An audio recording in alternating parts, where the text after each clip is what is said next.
Mayam Krumzari adon English Impact News nei Raj Nongthombam Manung Hutna Saturday Night Show the Mayam Butaram Chiri ngasi Saturday Night Show sigi shows to puro biguduri podcast ngasi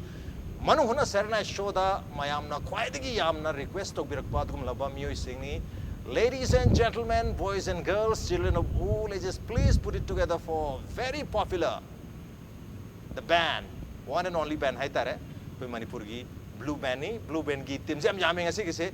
puno putaram Chiri. Welcome to the show. Adum khitang nuaina ba mingjing se hana umta haijagi ahambada hariba band sigi Blue Band sigi president oibiri ba Boii Malangba ni Boii music director onisu lebibani Boii Butaramokchari, and also joining us band sigi vice president Abung Wai ni lyricists onisu lebiri Abung Butaramokchari, and also joining us Malemnganba Yumnam Malemnganba si general secretary ni lebiri mathang sina kuigi Ariya Sapam ni program arranger ni lebih ni mathang semayam tu na khangna raba music director aduga band sigi na koi main keyboardist ni lebih riba Rahul Blue ni Rahul Blue Nongthombam, and also joining us assistant keyboardist ni lebih riba Naobi Blue ni Naobi Blue Nongthombam, and also we have Thoi Blue Bassist ni Guitarist hai batare aduga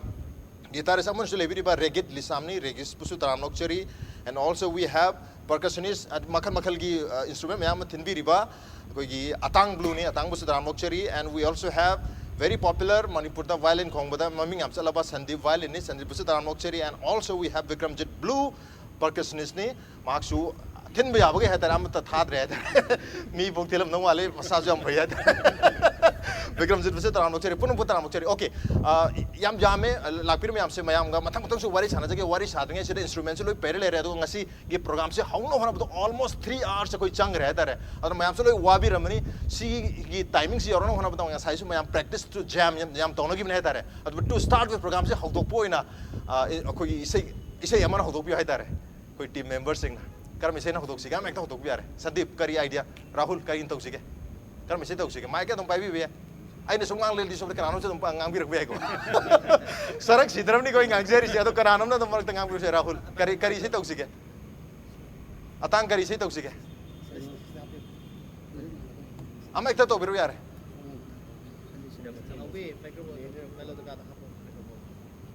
hobiro Atang hobiro Atang na thinjan biro natraga Sandip na violin khongjala te moi follow to rani Sandip paikar biro Sandip ne khongjal ma tum to rani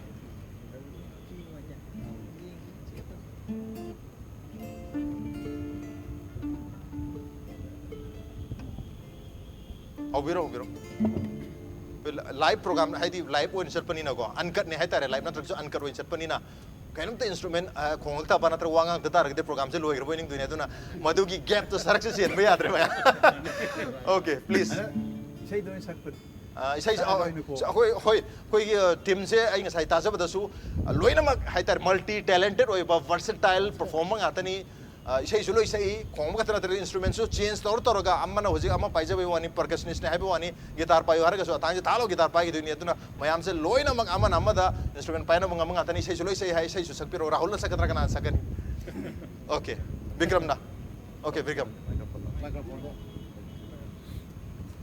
mic se kitang wale hata tan mic se transfer to bina ba ma okay Bikram kari se sakse ga wa khara haibir ai sungang le re ho budagi mini manga mu se isai se koi ge dati nes na sakhiba na me ke ba ado anek ta hokse okay please so ge yaw so ngapi ga so ito ngapi ga ni ko yamna forgiving oi bo audience ga ta obiro ro please vocalist ma ke na ta na mana ba hausa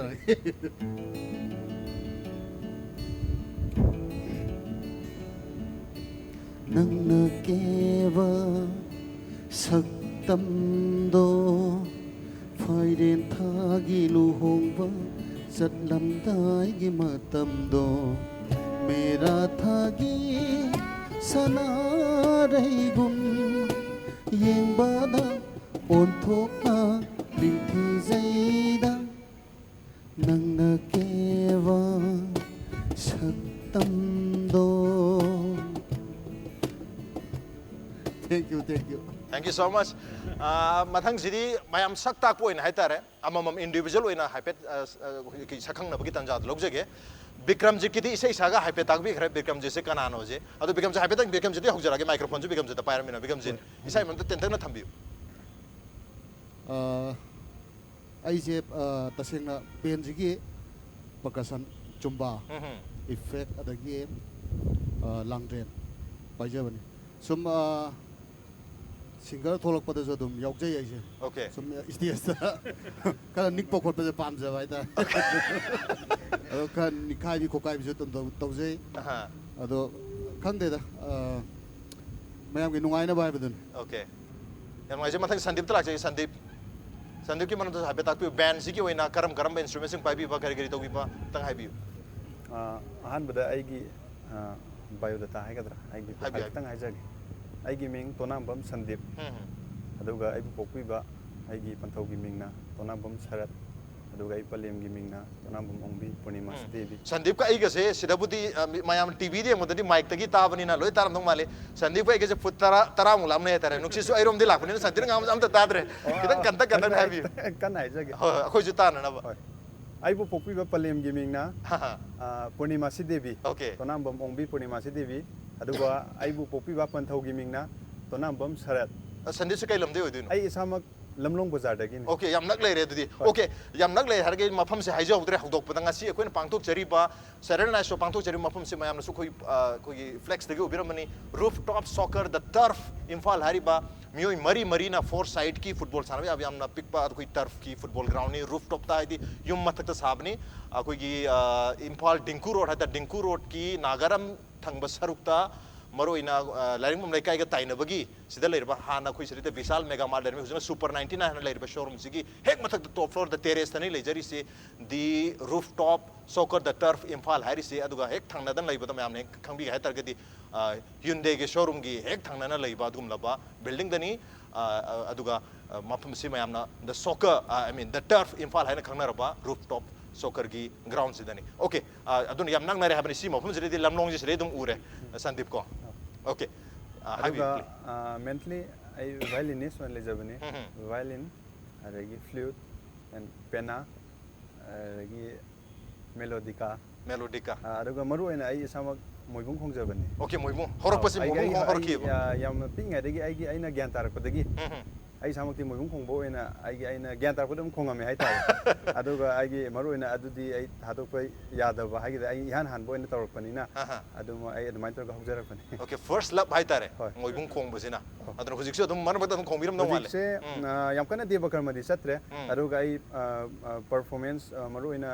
ꯖꯒꯣꯏꯒꯤ ꯀꯩꯒꯤ ꯑꯦꯕ꯭ꯔꯣꯠꯇꯒꯨꯝꯕ ꯑꯗꯒꯤ ꯃꯅꯤꯄꯨꯔꯒꯤ ꯑꯥꯎꯠꯁꯥꯏꯗꯇ ꯖꯒꯣꯏꯒꯤ ꯀꯩꯒꯤ performance ꯄꯤꯕꯗꯣ ꯑꯗꯨꯗ ꯑꯣꯏꯅ ꯑꯗꯨꯃꯥꯏꯅ ꯃꯄꯥꯟꯗ ꯆꯠꯄ ꯃꯇꯝ ꯈꯔ ꯇꯥꯡꯅ ꯃꯅꯤꯄꯨꯔꯗꯗꯤ ꯇꯟꯖꯥ ꯑꯗꯨꯝ ꯃꯣꯏ ꯄꯥꯛ ꯐꯪꯗ꯭ꯔꯦꯕ ꯍꯣꯏ Okay, ꯑꯇꯥꯡꯗ ꯂꯥꯛꯆꯒꯦ ꯑꯇꯥꯡꯒꯤ ꯃꯤꯡꯁꯦ ꯑꯗꯨꯝ ꯑꯇꯥꯡ ꯀꯧꯖꯥꯂꯥ ꯑꯇꯥꯡ ꯕ꯭ꯂꯨ ꯑꯅ ꯑꯩꯈꯣꯏꯒꯤ ꯕꯦꯟꯁꯤꯒꯤ ꯃꯤꯡꯁꯦ ꯍꯥꯏꯇꯥꯔꯦ ꯂꯣꯏꯁꯤꯜꯂꯛꯄꯗ ꯕ꯭ꯂꯨ ꯂꯣꯏ ꯇꯞꯄꯦ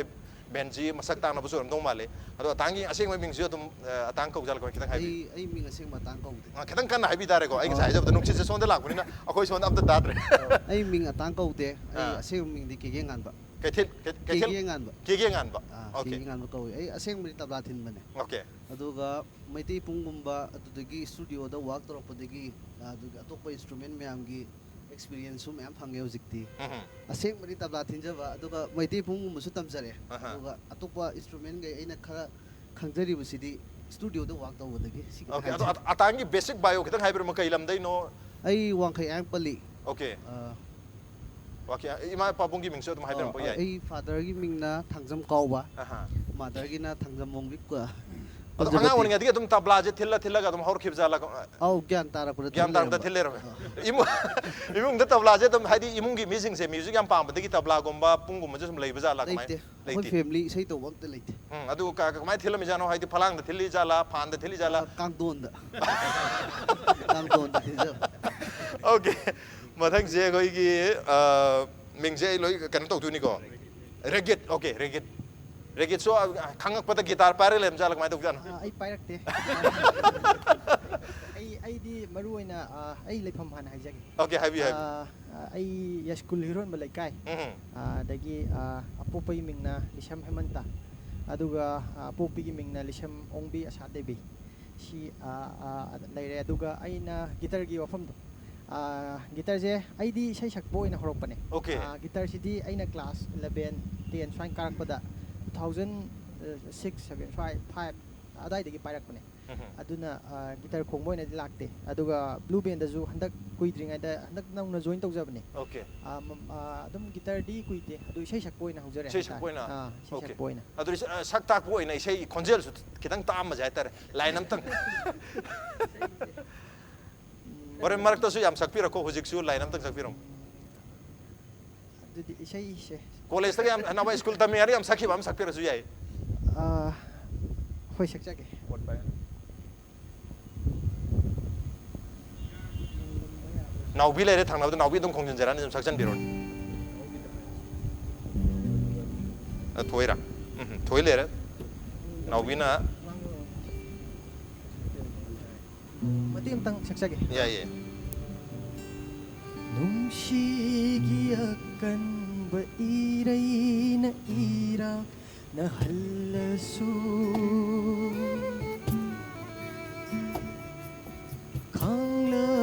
Sangla bapunsi se nange ni kana ho nungshi gi akan ba irei na ira na halasu kangla gi sangla bapunsi se nange ni kana Nangi shatam na ngau hala ba ay se nung singda ba oyo nung si binang na aibu ho nung damba karino tauri sa ingonda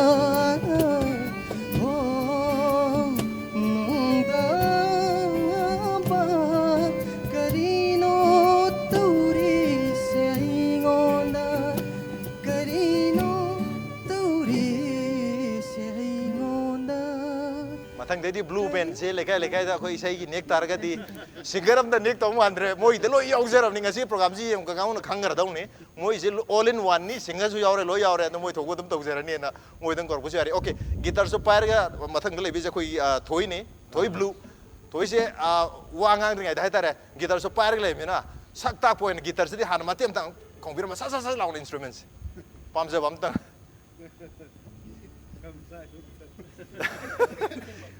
Mic to mic kan ada makon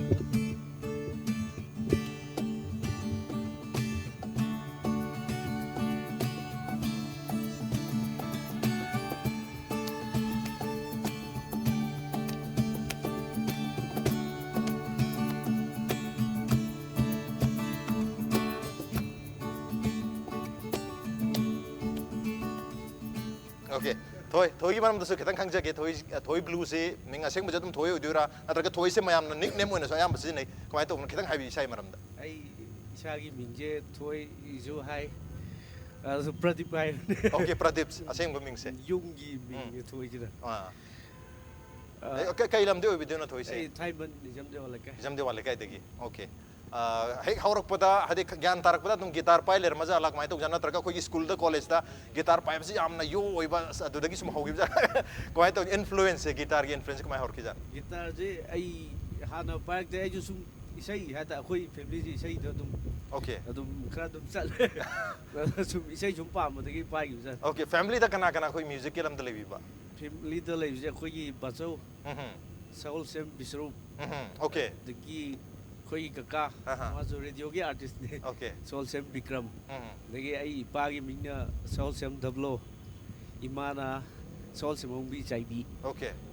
Okay. Family se koi yamna musical family uma oi bani na adum sigi influence ler ke ba pingai degi ko. Adum ka adum. Adum pingai dadi adum singer oina hadi singing oina adum hadi sai sakpo oina vocalist oina hogbir ko male. Isai sum pampe sum ngange. Okay, ai ni sei se wahara ne na ma kitang side le thok de to adu waran ta jam bizar ke uji guitar khon jage na mathang cha koi melody ka pai bi ri ba koi gi Naobi lak jage Naobi se assistant keyboardist on se le ni melody ka se keyboard chu male ma gi son nam na ba se ko je khong poi wa kha dani okay Naobi mam tu kitang habi Naobi blue ai se aseng ma de gi ming se Naobi ko te Dineshwar ka web Dineshwar do mayam ming aseng ma ko ji ju yang eno ꯐꯥꯎꯒꯟꯗꯦ ꯑꯩ ꯌꯨꯝꯗ ꯀꯧꯅꯕ ꯃꯤꯡꯁꯦ ꯑꯗꯨꯝ ꯀꯧꯈ꯭ꯔꯦ ꯁ꯭ꯋꯥꯏꯁꯤꯗ okay ꯑꯗꯩ ꯂꯩꯐꯝꯕꯨꯗꯤ ꯑꯩꯒꯤ ꯂꯩꯐꯝꯁꯤꯅ ꯇꯦꯟꯊꯥꯗꯒꯤ ꯑꯗꯨꯒ ꯑꯩꯒꯤ ꯏꯄꯥꯒꯤ ꯃꯤꯡꯅ ꯁꯔꯠ ꯀꯧꯋꯦ ꯏꯃꯥꯒꯤ ꯃꯤꯡꯅ ꯏꯅꯥꯎ ꯑꯣꯀꯦ ꯑꯗꯨ ꯑꯩꯈꯣꯏ ꯃ꯭ꯌꯨꯖꯤꯛꯀꯤ ꯂꯝꯁꯤꯗ ꯀꯔꯝꯕ ꯏꯟꯁꯇ꯭ꯔꯨꯃꯦꯟꯗꯒꯤ ꯍꯧꯕꯤꯔꯛꯈꯤ ꯐꯦꯃꯤꯂꯤꯁꯨ ꯃ꯭ꯌꯨꯖꯤꯀꯦꯜ ꯐꯦꯃꯤꯂꯤ ꯑꯣꯏꯅ ꯍꯧꯔꯛꯄ꯭ꯔꯥ ꯀꯃꯥꯏꯅ ꯇꯧꯖꯥꯠꯅꯣ ꯇꯁꯦꯡꯕꯗꯤ ꯑꯗꯨꯒꯨꯝꯕ ꯏꯁꯩ ꯅꯣꯡꯃꯥꯏ ꯇꯧꯔꯛꯈꯤꯕꯗꯤ ꯌꯥꯎꯗꯦ ꯑꯩꯒꯤ ꯐꯦꯃꯤꯂꯤꯗ ꯑꯗꯨꯒ ꯊꯥꯏꯅ ꯑꯩꯈꯣꯏꯗꯤ ꯈꯪꯍꯧꯗ꯭ꯔꯦ ꯑꯩꯈꯣꯏꯒꯤ ꯏꯄꯨꯗꯧ ꯍꯥꯏꯌꯦ ꯑꯩꯈꯣꯏꯒꯤ ꯏꯄꯨꯗꯧꯁꯦ ꯃꯥꯁꯦ ꯅꯠ ꯁꯪꯀ꯭ꯔꯤꯇꯟꯒꯤ ꯌꯥꯝ ꯑꯐꯥꯎꯕ ꯑꯃꯅꯦ ꯍꯥꯏꯌꯦꯕ ꯑꯩꯈꯣꯏꯅ ꯁꯨꯝ ꯇꯥꯕ ꯑꯗꯨꯒ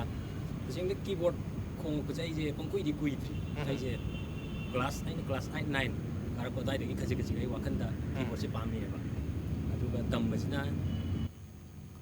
ꯇꯝꯕꯁꯨ ꯀꯨꯏꯗ꯭ꯔꯤ ꯆꯍꯤ 2 ꯑꯗꯨꯃꯨꯛꯇ ꯉꯥꯏꯔꯦ ꯍꯥꯏꯗꯤ ꯇꯝꯕꯁꯨ ꯀꯨꯏꯗ꯭ꯔꯤ ꯑꯗꯨꯒ ꯀꯤꯕꯣꯔꯗ ꯄꯥꯏꯕꯁꯨ ꯀꯨꯏꯗ꯭ꯔꯤ ꯀ꯭ꯂꯥꯁ 8, 9ꯗ ꯍꯧꯔꯦ ꯍꯥꯏꯔꯦ ꯍꯧꯖꯤꯛ ꯀ꯭ꯂꯥꯁ 10 ꯅꯪꯒ ꯀꯥꯗ ꯉꯥꯏꯔꯤꯖꯥ ꯀꯃꯥꯏꯅ ꯇꯧꯖꯥꯠꯅꯣ ꯀꯤꯕꯣꯔꯗ ꯄꯥꯏꯕꯗ ꯄꯥꯝꯃꯛꯄ ꯀ꯭ꯂꯥꯁ 8, 9ꯁꯤꯗ ꯄꯥꯝꯃꯛꯄ ꯑꯗꯨ ꯇꯝꯕ ꯍꯧꯔꯛꯄꯁꯦ ꯁꯤꯅ ꯑꯩ ꯒ꯭ꯔꯦꯖꯨꯑꯦꯁꯟ 2nd ꯁꯦꯝꯒ ꯌꯧꯔꯛꯄ ꯁ꯭ꯋꯥꯏꯗꯒꯤ ꯇꯝꯕ ꯍꯧꯔꯛꯄ ꯑꯩꯅ ꯑꯣꯀꯦ ꯍꯧꯖꯤꯛ ꯑꯩꯈꯣꯏꯒꯤ ꯂꯥꯏꯔꯤꯛ ꯇꯝꯕꯗꯤ ꯀꯃꯥꯏꯅ ꯇꯧꯕꯤꯔꯤ ꯍꯧꯖꯤꯛ ꯑꯩ ꯒ꯭ꯔꯦꯖꯨꯑꯦꯠ 6th ꯁꯦꯃꯤꯁꯇꯔꯗ ꯑꯗꯨ ꯌꯥꯝ ꯅꯍꯥ ꯑꯣꯏꯅꯁꯨ ꯎꯔꯤ ꯑꯗꯨꯝ ꯆꯥꯟꯅꯗꯣꯏꯖꯥꯠꯅꯤ ꯑꯩ ꯍꯧꯖꯤꯛ ꯀ꯭ꯂꯥꯁ 10 ꯊꯥꯗꯣꯏꯅꯤ ꯍꯥꯏꯔꯒꯁꯨ ꯑꯗꯨꯝ ꯆꯥꯟꯅꯗꯣꯏꯅꯤ ꯒ꯭ꯔꯦꯖꯨꯑꯦꯁꯟ 6th ꯁꯦꯃꯤꯁꯇꯔꯒꯤ ꯍꯥꯏꯕꯗꯤ ꯌꯥꯝꯅ ꯌꯪ ꯑꯣꯏꯌꯦ ꯍꯥꯏꯇꯥꯔꯦꯀꯣ ꯌꯪ ꯑꯣꯏꯅꯁꯨ ꯎꯖꯩ ꯑꯣꯀꯦ ꯃꯦꯂꯣꯗꯤꯀꯥꯁꯦ ꯃꯈꯥꯗꯁꯨ ꯂꯩꯔꯦ ꯃꯇꯦꯛ ꯑꯃꯇꯪ ꯏꯟꯇ꯭ꯔꯣꯗꯨꯒ ꯍꯥꯏꯇꯥꯔꯦ ꯏꯁꯥꯒ ꯆꯥꯟꯅꯅ ꯑꯃꯇꯪ ꯈꯣꯡꯕꯤꯔꯝꯃꯨ ꯏꯁꯥꯅ ꯄꯥꯝꯖꯕ ꯏꯁꯩ ꯑꯃꯈꯛ ꯍꯧꯅ ꯍꯦꯛꯇ ꯈꯣꯡꯖꯟꯕꯤꯔꯣ ꯃꯥꯏꯛꯁꯤꯗ ꯁꯔꯛ ꯁꯤꯗꯅꯕꯀꯣ ꯍꯦꯛꯇ ꯑꯩꯁꯨ ꯋꯥꯁꯦ ꯄꯉꯥꯡ ꯉꯥꯡꯉꯦ ꯈꯣꯡꯖꯟꯕꯤꯔꯣ ꯅꯠꯇ꯭ꯔꯗꯤ ꯑꯩꯅ ꯍꯦꯛ ꯍꯥꯏꯕ ꯁꯔ ꯈꯣꯡꯖꯟꯕꯤꯔꯣ ꯅꯠꯇ꯭ꯔꯗꯤ ꯃꯔꯛꯁꯤꯗꯀꯣ ꯒꯦꯞ ꯂꯩꯔꯒꯗꯤ ꯌꯨꯝꯗ ꯌꯦꯡꯕ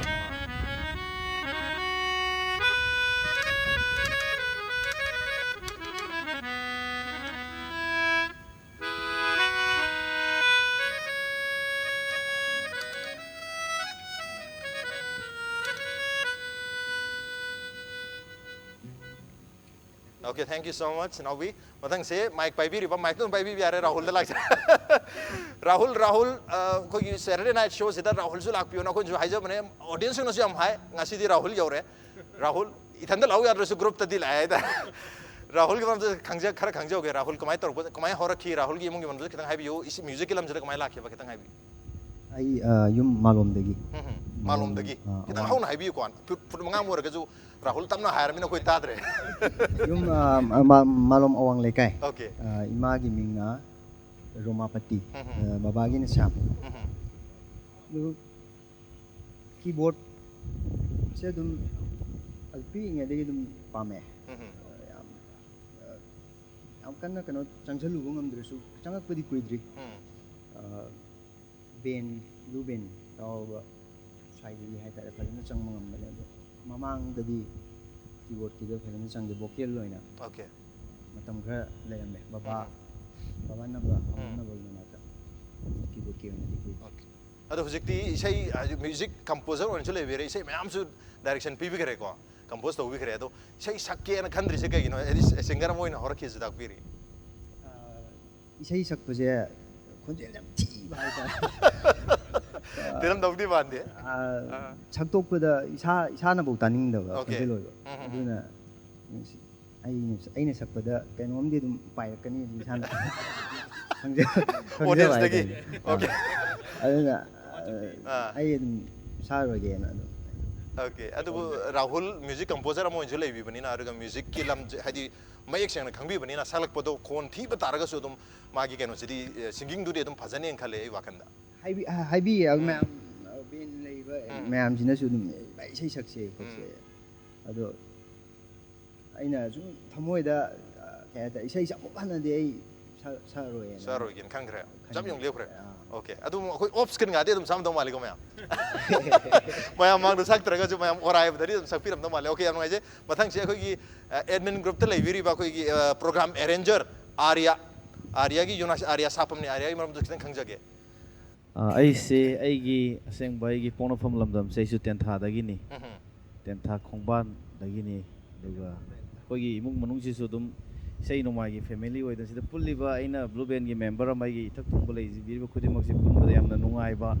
adugumba group amani blue band ase do sei no mai gi background so loina leiraga pun ba yam nungai ba sei no mai pamjana horok pa ga to oi dana pun ba yam nungai si ma tau jai ba da ho adu lingjen su yam mana ba band ama oi ba pun min ba da hing tumba tumda ba si ma tau jai hai tara ga de ma je pun na loi mak chen min ba hai tare sumna isu aigi baba se Manipuri matam isai gi sei sakpane ima su nat sankritan gi sei sakpi aduga aigi sirnau aiga khoi ahum ni sei isi ani ga aiga aina ton bani isi ani dusu isi handuna drama gi artist oi isi yai mane ima gi matung ilaga nat sankitron sei ta ai su horok padi vocalist oina Manipuri matam isai gi horok pane dubu sum thengang kya rak hai tare khoina matam du da khoi like tam boina lakhe bane seng budi bazar da ado imphal da leraga isai nomai ge punjalak pai jai da khoi da kari gum khudong cha ba khara thoki budagi hai tare sum thengna gi budagi isai ji na thairaga music pamjaba moina music lover moina isai nomai je punjalaga na blue band gi sinau jiga punlaga 2012 tagi ngasi bawgi journey se blue band da dum kathok sarga lai hai tare na okay 2012 onwards 2012 tagi blue band gi history se Manipur gi lai mai da 2012 tagi okay maina maru hun bane hek horok pade na ngasi bawba dum band member myam jinga tuminna ba satminna ba punamak tor ngasi bawba mani sei share tor laksari okay yam ngai ji mathang sei Malemnganba laksagi Malemnganba jei mamang jam thena jagre aduga yam talented oiba ma se multi talented oiba meaning musical side am su lerame musical side sidi kaino kam khangdri ngasi bawga en khangjari se ma yamna versatile oiba anchor amani presenter amani du mundi khangja andakta ikku triple S manifa gi kogi main anchor host on lebi ke ba adugumba kogi now Malemnganba ni aru Malemnganba gi maram da koi summa khara di khangjare adu musical side os mai leram ngani je blue band gi kogi team member leram jang mai je kitang habi sai ai se blue band gi huzik chetli bache hi sigi ai general secretary oina sum top teacher bani hai tare ai gi habit background am khak thamjage ai se konthau mong lai da poi ai family se adum art ki lam da ngaw hai tare baba se Aryan theater gi artist moina hore yam so juji mak Manipur ai film industry da work tori ready Yumnam okay aduga ai samak si am angang oringe degi hona isai da ngaujarak pa aduga isai gi tammaga lakchaba mioi makha oire but family si adum khara like ta hena inclination lei ba hai tare aduna aina isai kana tamba hogolak pasida ai se soi gi tare na moina ai se I was literally deported to Bangalore che ga dadai manak ta thara ga maina graduation ta holle but luckily have tare Bangalore de hena music environment se chawk thokre ai gi friend circle chawk thokre so south ki adum music director sing tongan tongan ma myam ga work to wina college band ga perform ta maina lakhibni so after coming back graduation loiraga Manipur da lakpa matam sida isu matam dugi hai angau vocal hai gadra isai sakningba mayam rakta tiningba gi wakhalon da lai tabodabu Manipur da aina hana punmin naramba aina Manipur da tamamba oja guru singi kano sing de sum aina yeng pakan sida matam du da Rahul se sargam gi keyboardist amoina chatlami adu matung da 2012 sai sida blue band form torok pasai matam se chap chana ai gi su isei makhaktang Rahul compose to biona khoi da fau khoi da bungi yum sida khoi studio makhak lei Galaxy recording studio hena mafam sida thengnaraganda maina isei siju kano tawgre successfully dum record tawgre myam da dum khangan gre tan tha da rhythm of life aduga adui matung dagi blue band form torok dagi hauna dum blue band gi damakta kathok chara lan mi moina sangsil ai hai okay am ngai jei khoi Malemnganba gi songi musical history hai ga musical connection ama ngasi khangba ngam jaba se okay mathang se band se gi vice president oi leibiri ba Abung Wai de lak chage Abung Wai je Wai khom ram dong male Abung ji kitang hai bi mai tau ja musical connection se tasengmadi ai ming je hana hai ja hai bi Wai khom priyo ko ma kawai okay Abung jina yum gi ming ni hai ta ada aina ahanba film tawjaba matamda akoi story screenplay and produce ai isana tawjabani maida priyo Wai khom priyo ko ma ga ji sangman le sumaina thon ba khop ji ke tawde hote na pokna pham gi da akoi gi leijil.com man ama matamda ke no torom adu gi editor wa budo apna tamol leijil na sum ti pulam hai tare na mana tentak na nang apamba ma tholo na tawdagi fare adoi yumgi ming imai pana nungsina pubiriba Abungji taraga Wai khomgi Wai dum ga tapaga Abung Wai si tawrage na so ke no thongi bin hai tare de leifam je konong mang proiram balikai ipagi ming na Wai khom koireng ko ai gi apokpina Wai khom nungsi tumbi ko okay the musical connection se kamai to family da connection je taseng na di ai isai tamba khopadi amata leite tagodabu art ki keno simadi thamoi da dum suraga leiba ai gi apokpa baba je matam amagi masidagi chahi kun gi mamang kunthra maya sai hai tare sigi mamang da approve AIRꯒꯤ radio drama writer ꯑꯣꯏꯔꯝꯃꯦꯕ ꯕꯕꯥꯁꯦ Okay. ꯑꯗꯣ ꯑꯍꯜꯁꯤꯡꯅꯗꯤ ꯃꯇꯝꯗꯨꯗ art ꯇꯧꯕꯁꯤ ꯑꯋꯥꯕꯒꯤ ꯑꯋꯥꯕ ꯉꯥꯛꯇꯅꯤꯅ ꯇꯧꯒꯅꯨꯗꯤ ꯑꯗꯨꯝ ꯊꯤꯡꯕ ꯇꯧꯒꯗꯕꯨ ꯕꯕꯥꯅꯁꯨ ꯌꯥꯝ ꯄꯥꯝꯅ ꯑꯩꯈꯣꯏ ꯃꯇꯝꯗ ꯄꯩꯁꯥꯁꯦ ꯂꯩꯃꯜꯂꯛꯇꯕꯗꯒꯤ ꯏꯃꯥꯒꯤ ꯎꯄꯨꯗꯒꯤ ꯑꯩꯈꯣꯏ ꯐꯅꯦꯛꯀ ꯍꯨꯔꯥꯜꯂꯒ ꯗ꯭ꯔꯃꯥ ꯇꯝꯕ ꯍꯥꯏꯇꯥꯔꯦ ꯗ꯭ꯔꯃꯥꯒꯤ ꯗꯤꯔꯦꯛꯇꯔ ꯑꯃꯁꯨ ꯑꯣꯏꯔꯝꯃꯦꯕ ꯕꯕꯥꯁꯦ ꯑꯗ ꯃꯥꯅ ꯑꯥꯔꯠꯁꯦ ꯑꯗꯨꯃꯥꯏꯅ ꯌꯥꯝ ꯄꯥꯝꯅ ꯍꯧꯔꯛꯈꯤꯕꯅꯤꯅ ꯕꯕꯥꯒꯤ ꯄꯣꯠꯇꯣ ꯑꯩꯉꯣꯟꯗꯁꯨ ꯂꯩꯍꯧꯕ ꯍꯥꯏꯇꯥꯔꯦ ꯑꯗꯨꯃꯥꯏꯅ ꯂꯩꯍꯧꯕꯗꯒꯤ ꯏꯁꯩꯃꯛꯇꯤ ꯇꯝꯃꯛꯄ ꯅꯠꯇꯦ ꯑꯗꯨꯕꯨ ꯏꯁꯩ ꯅꯣꯡꯃꯥꯏ ꯉꯁꯤ ꯄꯨꯜꯂꯨꯏꯕ ꯑꯩꯈꯣꯏ ꯊꯦꯡꯅꯔꯨꯕ ꯃꯇꯝꯗ ꯑꯥꯔꯠ ꯇꯧꯕ ꯃꯁꯦꯟ ꯉꯥꯛꯇꯅꯤ나 ꯄꯨꯛꯆꯦꯜ ꯇꯤꯟꯅꯕ ꯉꯥꯛꯇꯅꯤ나 ꯑꯗꯨꯅ ꯑꯗꯨꯗ ꯍꯧꯗꯣꯔꯛꯄꯁꯨ ꯑꯩꯒꯤ ꯌꯨꯝꯗꯒꯤ ꯍꯧꯈꯤꯕꯅꯤ ꯕ꯭ꯂꯨ ꯕꯦꯟꯁꯦ ꯐꯣꯝ ꯇꯧꯕꯗꯒꯤ ꯉꯁꯤꯐꯥꯎꯗ ꯕ꯭ꯂꯨ ꯕꯦꯟꯒꯤ ꯑꯋꯥꯠ ꯑꯄꯥ or any problems whenever require ꯍꯥꯏꯇꯥꯔꯦ ꯑꯗꯣ ꯑꯩ ꯉꯁꯤꯐꯥꯎꯗ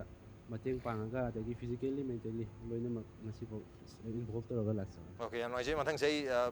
ꯕꯦꯟꯁꯤꯒꯤ ꯕ꯭ꯂꯨ ꯕꯦꯟꯒꯤ ꯄ꯭ꯔꯁꯤꯗꯦꯟ ꯑꯣꯏꯕꯤꯔꯤꯕ ꯕꯣꯏ ꯃꯥꯂꯪꯕ ꯃꯤꯡꯁꯦ ꯃꯥꯂꯪꯕ ꯆꯨꯝꯃꯦ ꯃꯥꯂꯪꯕ ꯍꯥꯏ ꯀꯃꯥꯏꯅ ꯇꯧꯖꯥꯔꯦ ꯃꯤꯡꯁꯦ ꯌꯥꯝ ꯏꯟꯇꯔꯦꯁꯇꯤꯡ ꯑꯣꯏꯕ ꯉꯥꯛꯇꯅꯦ ꯑꯩꯈꯣꯏ ꯉꯁꯤ ꯕꯦꯟꯒꯤ ꯃꯦꯝꯕꯔꯁꯦ ꯀꯔꯝꯕꯅ ꯑꯌꯥꯝꯕꯅ ꯑꯩꯈꯣꯏ ꯌꯨꯝꯗ ꯀꯧꯅꯕ ꯃꯤꯡꯗ ꯊꯣꯟꯕ ꯅꯠꯇ꯭ꯔꯒ ꯑꯅꯧꯕ ꯀꯩꯅꯣꯝ ꯇꯥꯏꯇꯜ ꯌꯥꯎꯕ ꯃꯥꯂꯪꯕꯅ ꯑꯃ ꯌꯥꯎꯔꯤ ꯀꯃꯥꯏꯅ ꯇꯧꯖꯥꯠꯅꯣ ꯃ꯭ꯌꯨꯖꯤꯛ ꯗꯥꯏꯔꯦꯛꯇꯔ ꯑꯣꯏꯅꯁꯨ ꯂꯩꯕꯤꯔꯤ ꯑꯗꯨꯒ ꯒ꯭ꯔꯨꯞꯁꯤꯒꯤꯁꯨ ꯄ꯭ꯔꯁꯤꯗꯦꯟꯅꯤ ꯑꯩ ꯃꯤꯒꯤ ꯃꯇꯥꯡꯗꯁꯨ ꯂꯥꯛꯆꯒꯦ ꯊꯦꯡꯛꯁ ꯔꯥꯖ ꯑꯗꯣ ꯑꯍꯥꯟꯕ ꯑꯣꯏꯅ ꯕ꯭ꯂꯨ ꯕꯦꯟꯒꯤ ꯃꯥꯏꯀꯩꯗꯒꯤ ꯔꯤꯄ꯭ꯔꯖꯦꯟ ꯇꯧꯔꯒ ꯑꯩꯈꯣꯏꯒꯤ ꯏꯝꯄꯦꯛ ꯇꯤꯚꯤ ꯃꯅꯨꯡ ꯍꯨꯠꯅ ꯒꯤ ꯀꯩꯅꯣ ꯄ꯭ꯔꯣꯒ꯭ꯔꯥꯝꯁꯤꯗ ꯕ꯭ꯂꯨ ꯕꯦꯟꯕꯨꯁꯨ ꯑꯣꯄꯣꯔꯆꯨꯅꯤꯇꯤ ꯑꯃ ꯄꯤꯕꯁꯤꯒꯤꯗꯃꯛꯇ ꯊꯥꯒꯠꯄ ꯐꯣꯡꯗꯣꯛꯆꯔꯤ ꯑꯩꯈꯣꯏꯅꯁꯨ ꯊꯥꯒꯠꯄ ꯏꯝꯄꯦꯛꯀꯤ ꯃꯥꯏꯀꯩꯗꯁꯨ ꯊꯥꯒꯠꯄ ꯐꯣꯡꯗꯣꯛꯆꯔꯤ ꯑꯩꯈꯣꯏ ꯃꯇꯝ ꯁꯥꯡꯉꯕꯁꯦ ꯑꯩꯈꯣꯏ ꯕ꯭ꯂꯨ ꯕꯦꯟꯒ ꯑꯃꯨꯛꯇ ꯊꯦꯡꯅꯖꯒꯦꯁꯦ ꯌꯥꯝ ꯍꯥꯏꯗꯤ ꯀꯧꯖꯔ ꯑꯃꯨꯛꯇ ꯎꯅꯖꯒꯦꯅ ꯈꯟꯖꯔ ꯂꯥꯛꯄꯅꯦ ꯑꯣꯔꯒꯅꯥꯏꯖ ꯇꯧꯕ ꯉꯝꯖꯗꯕ ꯍꯥꯏꯇꯥꯔꯦ ꯉꯁꯤꯁꯨ ꯁꯤꯒꯤ ꯏꯚꯦꯟꯠꯁꯦ ꯑꯣꯔꯒꯅꯥꯏꯖ ꯇꯧꯅ ꯍꯣꯠꯅꯕꯗ ꯃꯌꯥꯝꯁꯨ ꯈꯪꯕꯤꯔꯤꯗꯨꯅꯤ more than 3 hours ꯆꯪꯉꯒ ꯁꯤꯁꯨ ꯌꯥꯝ ꯋꯥꯅ ꯇꯧꯖꯔꯤ ꯍꯥꯏꯇꯥꯔꯦ ꯑꯗꯨꯒ ꯀꯩꯅꯣꯅꯤ ꯈꯔ ꯏꯀꯥꯏꯒꯟꯕ ꯕꯦꯟ ꯍꯥꯏꯇꯥꯔꯦ ꯑꯗꯣ ꯀꯩꯅꯣꯅꯦ ꯑꯩ ꯏꯁꯥꯃꯛ ꯑꯩꯒꯤ ꯃꯤꯡ ꯕꯣꯏ ꯃꯥꯂꯪꯕ ꯌꯨꯝꯗꯗꯤ ꯕꯣꯏꯅꯥꯎ ꯍꯥꯏꯅꯁꯨ ꯑꯗꯨꯝ ꯈꯪꯅꯩ ꯑꯩ ꯁꯨꯒꯨꯅꯨ ꯃꯈꯥ ꯂꯩꯀꯥꯏꯗꯒꯤ ꯑꯄꯣꯛꯄꯒꯤ ꯃꯤꯡꯅ ꯃꯣꯏꯔꯥꯡꯊꯦꯝ ꯔꯥꯖ ꯀꯨꯟꯖ ꯕꯤꯍꯥꯔꯤ ꯑꯗꯩ ꯑꯄꯣꯛꯄꯤꯅ ꯂꯩꯈꯤꯗ꯭ꯔꯦ ꯏꯃꯥ ꯃꯣꯏꯔꯥꯡꯊꯦꯝ ꯑꯣꯡꯕꯤ ꯏꯟꯗ꯭ꯔꯥꯁꯣꯔꯤ ꯑꯩꯗꯤ ꯇꯁꯦꯡꯅ ꯍꯥꯏꯔꯀꯥꯟꯗ ꯑꯩꯒꯤ ꯁ꯭ꯇꯣꯔꯤꯁꯤꯗꯤ ꯀꯥꯏꯟ ꯑꯣꯐ 180 ꯗꯤꯒ꯭ꯔꯤ ꯀꯩꯅꯣꯅꯤ ꯑꯩꯒꯤ ꯀꯩꯅꯣꯁꯦ ꯑꯩ ꯍꯥꯟꯅ ꯂꯣꯛꯇꯥꯛꯀꯤ ꯍꯤꯔꯣꯟꯕꯨꯗꯤ ꯅꯠꯇꯕ ꯑꯩꯁꯦ ꯃꯔꯆꯦꯟ ꯅꯦꯚꯤ ꯑꯣꯏꯅ ꯁꯃꯨꯗ꯭ꯔꯒꯤ ꯍꯤꯔꯣꯟꯕ ꯍꯥꯏꯇꯥꯔꯦ ꯍꯥꯟꯅ ꯂꯩꯔꯝꯕꯗꯒꯤ ꯕꯠ ꯔꯥꯏꯠ ꯐ꯭ꯔꯣꯝ ꯗ ꯌꯥꯝ ꯑꯉꯥꯡ ꯑꯣꯏꯔꯤꯉꯩ ꯃꯇꯝꯗꯒꯤ ꯑꯗꯨꯝ ꯔꯣꯛ ꯕꯦꯟ ꯀꯩꯅꯣ ꯇꯧꯗꯅ ꯐꯣꯝ ꯇꯧ म्यूजिकली इंक्लाइनेशनꯗꯤ ꯑꯗꯨꯝ ꯂꯩꯕ ꯑꯗꯨꯃꯥꯏꯅ ꯇꯧꯔꯒ ꯃꯔꯛꯇ स्कूल ꯃꯇꯝꯗꯒꯤ ꯍꯧꯔꯦ ꯁ꯭ꯀꯨꯂꯤꯡ ꯁꯤꯂꯣꯡꯗ ꯇꯧꯔꯦ ꯁ꯭ꯀꯨꯜ ꯃꯇꯝꯗꯒꯤ ꯍꯧꯔꯒ ꯑꯃꯨꯛꯀ 11 12 ꯁ꯭ꯋꯥꯏꯗ ꯕꯦꯟ ꯀꯩ ꯈꯔ ꯐꯣꯝ ꯇꯧꯗꯅ ꯇꯧꯔꯝꯃꯦ ꯑꯗꯨꯒꯤ ꯃꯇꯨꯡꯗ ꯖꯁ ꯑꯃꯨꯛ ꯀꯩꯅꯣ ꯇꯧꯈ꯭ꯔꯒ ꯑꯩꯒꯤ ꯖꯣꯕꯇꯨꯅ ꯃꯇꯝꯗ ꯑꯩ ꯄꯨꯔꯥ ꯇꯣꯇꯦꯜꯂꯤ ꯑꯥꯎꯠ ꯑꯣꯐ ꯗꯤ ꯀꯩꯅꯣ ꯑꯣꯏꯔꯦ ꯍꯥꯏꯇꯥꯔꯦ ꯑꯗꯨꯒꯤꯁꯨ ꯑꯩꯉꯣꯟꯗ म्यूजिकल इंस्टिंग अमदी अदुम यावबा मरक्सिदा अमु हलागा आदगी हलागा सिदा अमु सेटल तौरपसिदा अइगी सराउंडिंग इसे लोइना म्यूजिकली केनो तौबा मी गांग दोइन पुनमिनाबा हाइदारे सिगी मरक्सिदा पुनमिनारिबा ngasi लाइबक थीबा हाइगद्रा अखोइगी इरक्सिदा अखोइगी दानाव सपम बैंड सिगी क्वाइगी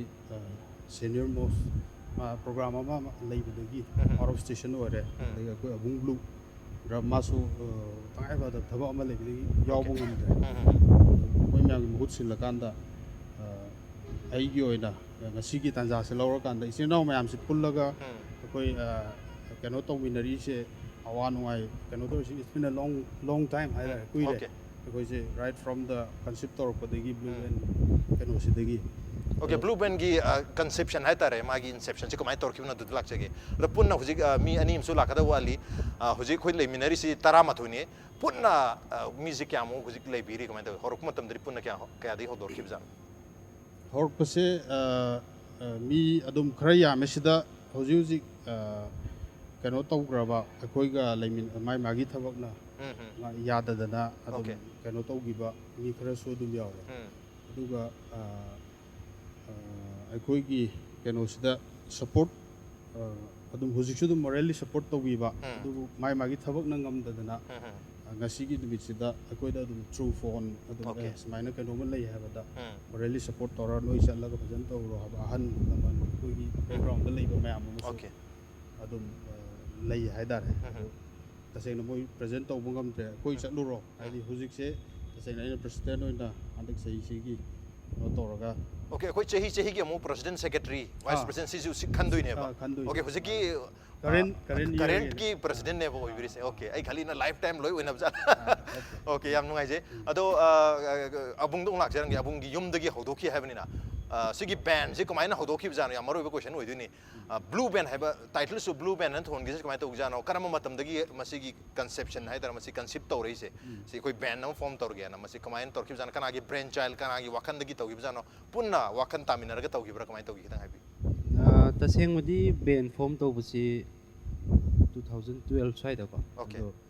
band जे form तो मतमदा कोई नुसिरबा हौजिजि सैसक जोइरिबा अफाउ युमनाम मा मसा मक्सु आइगी द लेरगा स्टूडियो रन तौमिनरमनि हाइता रेकॉर्डिंग स्टूडियो से अदा आइगी लोइनबिसु इसै सअमे हौजिकपुदि सकत्रे जसुम मतमदा इसै जे सुम खरगा थेंगा चतपनिना लेरक्ता अदगी खुंगंगदा अराब अरापा मफमदा सुम इसै चलकपजिदा अखोगी इसै दि सिल्लिनि हायरगा अखोगी या मोंग मरिन तादना सिनबा सुमांगदगुम खरा सिल्लंबा सिल्लगजु याम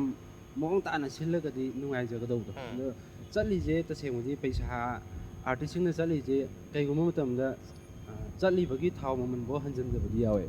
अदुगुम्बसिना तोखाइना थमकांदा अथिनबा परफॉर्मर ओइरो अदगी सिंगर सिंग ओइरो करंबा थाकदा अमतंग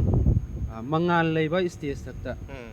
याम फजबा अखोई इसै तौइने हागा मणिपुर इसै मसिंगदि मणिपुरना ख्वाइदे हेलमगने खले वर्ल्ड इसै याम तौबस अदुबु याम यूनिक ओइना तौबसे अमता यावदे हाइता अदे चलुबा मफम खरदुदा खोगी आर्टिस्ट सु सपोर्ट इफंग फंगदबा अदुगा आर्टिस्ट पुजु थाक वांगना थमदबा इसै ओइ मफम ओइना याम तौबा हाइतारे याम फजना सिलमबसु दुम यावी लोइना मक्ति नते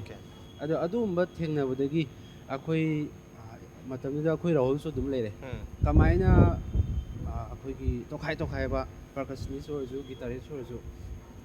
फाउसी कना कना ले अखोई बेन अमा नौना सेमगा अमुक्तंग रिंगजेन मानना पुथोगा हाइतारे बेन अमा फॉर्म तौरकांदा बेन जिगी मरुमदा स्टेज फजना साबा अदगी लाइट फजना पिरगा आर्टिस्ट सैसकबुजु मसक थोकना मियामदा अखोगी performance फजन भाइतारे performance फजन बा ममल लेना आर्टिस्ट अमागी मगुनजे कमाइना स्टेज दा पुखना होनाबदा खनरपदगी अखोई बेनजिमा फॉर्म तौरे फॉर्म तौबा तौ बेनदि फॉर्म तौरे दो ममिंगदि थोनद्रे अदो ममिंग थोनबजे अखोई मैतै की ओइबा कैनोदा वाहैदा थोनजिराना खनबनि अदुबु मतमदुदा अखोई पुनगिबा मयामसिना हाइतारे ब्लू बेनना थोनजि हाय अदो ब्लू जिगी वाहन थोक्ति लैत्रि अदा खनरगा मतमदुदा अखोइगी ngasiबुदि यावद्रे अखोई तामाइ पाक हावबम तामाइ पाक यावरे ai यावरे अफाउ युंगाम यावरे अदगी अखोई राहुल लुइ यावरे अदो ब्लू थोन जेसिदि अखोई राहुल ना हाइरे अदा ब्लू जिगी वाहन थोक्से कमाइना हनगदगेना सुम तबोसिदा मसागी अखोइगी अतांग लेरे तबलिस्टा अदगी राहुल केनो कीबोर्डिस्ट लेरे गिटार लेरे अदा मोइसि मसा मसागी अखोइना हाइद्रगजु ngasi मयाम हेना खंबिरैसि मोइजे तोखाइ तोखाइबा मोइगी हिरमसिदा हेना हेनतोकना हाइरबा हाइतारे सही नहा ओइरगजु याम तोकना हाइरबा ओइबिसदा मंगा लेरबा मी ngakतने अदना ब्लू जे मंगाल की फजबा कैनोमा बिकन ले बीजना बिकन लेरे एल जिना लाइट लेरे beacon light for unique enchanters है अदो मखोइ मखोइ की यूनिक ओइबा कैनो सिंगसे एन्चांटर्स स्टेज तकगी मयाम द पेलन बंगबा सुंबा कैनो सितर कांदा beacon light for unique enchanters okay beacon light for unique enchanters okay unique enchanters ngata ne ngalliba fazalliba dum lo unique oiba amamam jini ngasi phambiri se okay rahul blue gi su idea ma labi ki hai blue na thon bagi se rahul da lakshang rahul na blue thon je na khal gi se kai gi no ming je han rahul blue na thon je lo bagi ben ju blue thon de yaro ya khan gi jala adro ko na ming je rahul blue thon la ki jala blue gi idea se mai to jan thoi to pa si कौरसे कायना खनगिबदि लेते अदो सुम याम फमिनरगा okay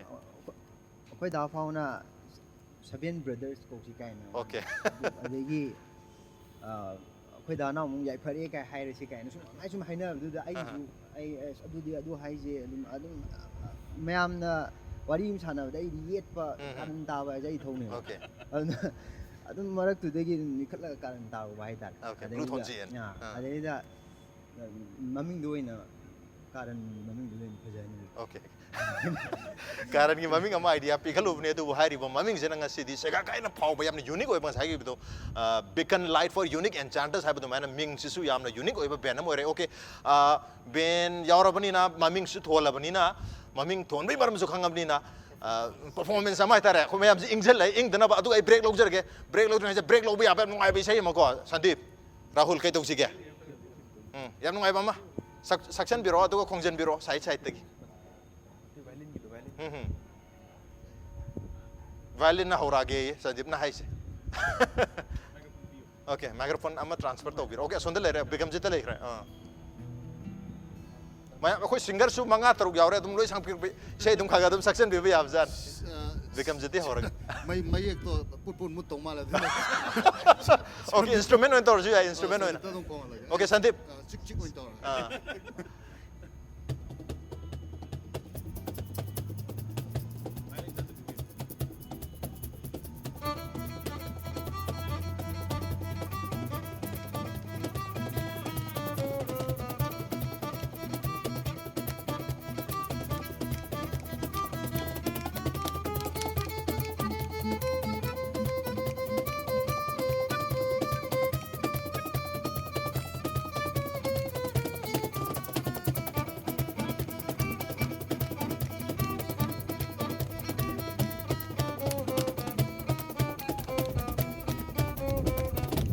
Thank you so much. Yam phajaba koi break lo budam chana ba sai ni khong biri se Sandip na violin da okay. On the note brem talo je break ki matung da koi blue band ki team ka makhata na wari myam sana je ki break tam thonjar ke pek ni su meg da no welcome back don ngir bese Manung Hutna Saturday night show ni adu ngasi ki show siga showstopper sing na mayam to do na khana ba blue band ki team ni aju ka project tabir bi sai adu ka break ki mamang da break selam da da koi na ta ki instrument music hai tare masi blue band gi makoi gi theme song hai tare mo gi signature tune ne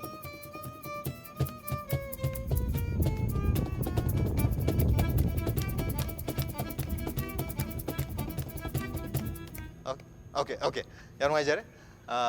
mathang gi question je in open way hai tare mayam ama ekta dum khumir pe son gi Bikramjit da su microphone paire atang manak da su microphone dum lere ko son ju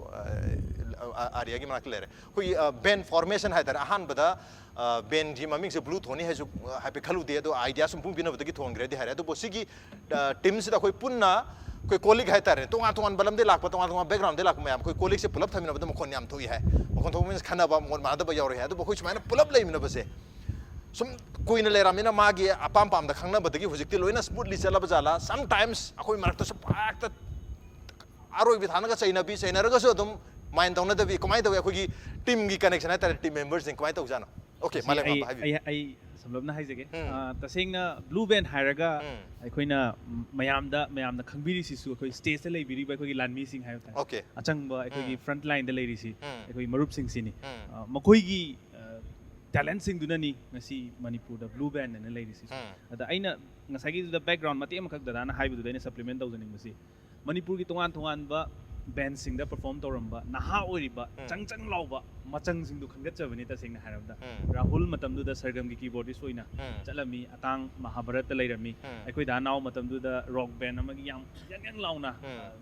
guitarist amo oina leirami aikoi da Thoi sungai adagi aikoi Sandip su tongan ba magi rhythms of Manipur kari tongan ba mayam leigre magi su background Sandip hoi matam du da formation da Sandip kona lakpani ada formation torok matam sida tasengna yamna naha oiba makhoigi kari haigani yamna leiriba music ki akhogi tongan ba genre sing si yam thuna pick up tawning ba hana leiram liba akhogi machat sidagi khitang ahongba ma purakning ba khitang upgrade tawning bagi wakulon leiba naha sing do adu ngakte ne punjali sing adu guma mayam do punjala kanda band je form tawre matung da tongan ba concert mayam ma isei mayam ma chatpa hore pa logic daras na highway gi da dum thok taw nate sigi pot se mi mayam ma ni tongan ma khogi kari haigani akoi se sarak poda namuna am da manarakte different manufacturing kaino mo yaur ko ngakte ni defect am loi lei akoi khudi ma loi lei bu ngakte ni ado mayam si punjala kanda adugumba issues mayam leiraga so akoina ngasi fawwa amatta oina sima tawrasi haragadi afabораsu mai pai se harasu pulap pai ba adagi di singna tong tharasi harasu pulap tong thamina bagi wakhlon am leiri si kari gino haiba matamda aikoi gi oiba oneness ama build up tawgre ba hujik se aduna ngahak saunaba yai maramdi miyoi saunadaba ngamdaba adum loinamak saunaba ngakhtani adubu at the end akhoi mayam si sina maram oiraga hingini akhoi mayam si sina maram oiraga mayamna masa khangbiri ne si isai thanda khandhajara kan realize tora kan di once we sigi keno si kai haini sigi logo akhoi gi tag sima mangi matam da natraga sigi keno sima once akhoi gi keno sima leigi daba kan di ai sai thanda individual oina leirakpa matam da nasai gi blue da leirama mahau do phangba ngamoi doi adugi potu lakpani na nasai akhoi na dum haijabado tongan tong anda manipur gi instrument amam pai bada natraga su instrument ahum mari langjan gi bada mek mak laudana dum khongrada instrumentalist na tane akhoi gi front line da leibiri ba marup sing se aduna moi gi talent sing du adagi di aina panjaning ba amana manipur da huzik leiri ba ai dum chokthok na haijage masi dum mayam na su yabi gane na khali music director leiri ba mayam se tongan ba music director leiri ba mayam sigi makhoi gi kaino ngaktane achang balan mi ngaktane moina record khongam dai da thira kadoi se percussion gi matang yorok kan da akhoi atang thira kadoi adai di string instrument has a violin gi matang dor kana akhoi sandip thira kadoi ni adumai daudana akhoi da naw leiri sumaina adai di drum gi matang da akhoi abung leiri sumaina adum kitang record kitang section na khongni pa kan da di adugum bagi poram su leiduna hozik I can proudly say Manipur da hozik mayam na saknari ba khongnari ba thinari ba singer afawa mayam sina saknari ba isei singji I di 80 to 80 di yaman masai 70 to 75 80% di blue band gi contribution yaw wi sing akane haijin yam chum wa phum ni Manipur miyam na thoido hendo na pamnari baduma band amani khogi blue band na bu khongdar ga di yare adna dum hadi khong dring hadi dum yare na leijaba mayam su leiri na tar friends gi am lagi band khakta gi fans ta khadran leiram ne ado ngasai yam lang bai sai su khong bi khare khitang handakti melodious oi ba haigadra सोन जो कोई melody का गले रे melody अदगी violin जो ले रे melodious होई बता इंस्ट्रूमेंट से सी याव लगा सक पे खोंजन जो सिंगर सु याम याव बनी ना करम बैसाई खितंग मेलोडिक होई बा हाय तारे ने मेलोडियस होई बैसाई हम तंग तौसी संदीप कई तौसी क्या बिक्रमजीत अतंग करी यही दूरी ये चलो ये ना हाँ ये चलो ओके ओके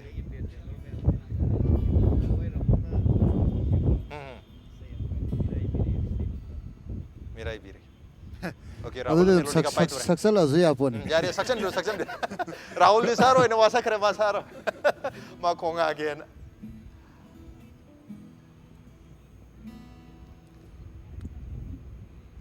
आओ बिरो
Thank you so much.